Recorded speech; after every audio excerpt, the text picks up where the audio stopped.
excruciating, agonizing, down to the wire, and oh so close.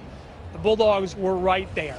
They had what will eventually be the top-ranked Crimson Tide right in front of them with a tie game, but ultimately Alabama showed that they were indeed Alabama. You could see the pain and the anguish on the Bulldogs' faces after the game. Nick Fitzgerald had tears in his eyes. Mark McLaurin and Gabe Miles shared a moment, a very powerful moment. You looked at this MSU team after the game. There was no such thing as moral victories with this team. Yes, Alabama was the heavy favorite. Yes, there weren't very many people that gave Mississippi State a chance. But you went into that locker room after the game, you heard from the players and from head coach Dan Mullen, they believed they could get it done. And absolutely, they very nearly had a chance to get it done, but just fell just short against the Crimson Tide. Let's show you how the game happened. What a fantastic football game, an incredible dog walk. A great crowd turning up at the dog walk, and Dan Mullen getting the fans fired up and ready to roll. Let's get to the action, to the game. Mississippi State wearing their salute to service uniforms, going all maroon, and here comes Nick Saban and the Crimson Tide. And boy, Alabama would get all they could handle from the maroon and white. First quarter, get off the tracks. Here comes the A train. Aris Williams, 11-yard touchdown. Bulldogs lead 7-0, but Bama would hit right back on the ensuing drive. Jalen Hurts over the middle to Calvin Ridley. This one would go for 63 yards as Ridley puts on the brakes and then gets free. This would be one of many big plays for number 3 that would eventually lead to Jalen Hurts. Running off the right side, gets a block, and he's going to use that speed to get to the end zone. We're all tied at 7 after 1. Second quarter, MSU would keep rolling though. Play action fake here from Nick Fitzgerald, going to hook up with Farrod Green down the seam, 23 yards down to the 5-yard line. That would lead to, guess who?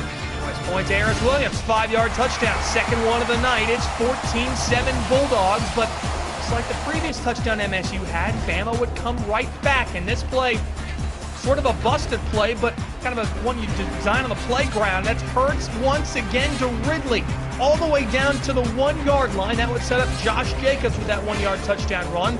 It is 14 all at the half, and third quarter, start things off, Bama went guns blazing. Damian Harris on the third play of the third quarter. He gets 48 yards, would eventually lead to a field goal. MSU defense rose up 17-14 game. MSU would hit back. Here comes Aris Williams getting a little air. One of his 22 carries for 97 yards. After that, Fitz keeping it on his own for the 2-yard touchdown. A man's touchdown run. Bulldogs lead 21-17 after 3. Don't you stop believing. The Bulldogs have a chance to win. Fourth quarter, Bulldogs lead by 7. Here comes Bama. Damian Harris off the left side, 14-yard touchdown. We are tied at 24. Bama could take the lead later in the fourth, under 4 to play. Andy Papanastos, this is the 41-yard field goal off the upright, no good, but MSU would go 3 and out on their ensuing drive. So Bama, here they come. Under a minute to play, guess who? Calvin Ridley, over 160 yards receiving. This is a first down on 3rd and 15, and then the game winner. Hurts, one more time, this time to Devontae Smith, a 26-yard touchdown. Tide go up 31-24 with 25 seconds left. Last chance for the Bulldogs. They would get a Hail Mary from inside the 40. Fitzgerald, this one, just sail a little bit too long on him. An incredible effort, a phenomenal game. Unfortunately, goes against the Bulldogs. Alabama remains undefeated and survives an incredible game against Mississippi State. 31-24, the Bulldogs emotional. This one's going to hurt and sting for a while. And after the game, we talked with Dan Mullen and the players, and it will sting for a little while for MSU. Yeah, frustrating. You know, our guys played their tail off. They played hard for 60 minutes. You know, that's the number 1 team in the country. They're the number 1 team in the country for a reason. And they got, you know, they not easy to beat the number 1 team in the country. So we get, you know, I guess we get opportunities every year, though. I'm one of them guys, you know, I can't let my team lose. You know, I would say I was going to lay everything I had on the line. So I feel like I did that, you know.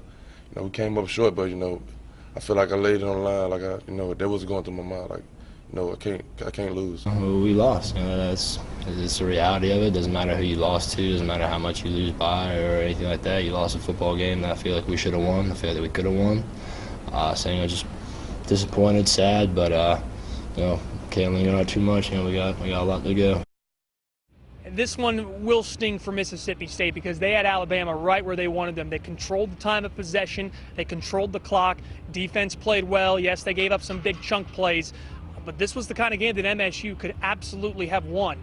But it just sort of slipped right through their fingers, and Alabama showed in the end why they are a championship-level team and why they will be the #1 team in the country in the college football playoff poll, we would imagine, by next Tuesday. So what's next for Mississippi State?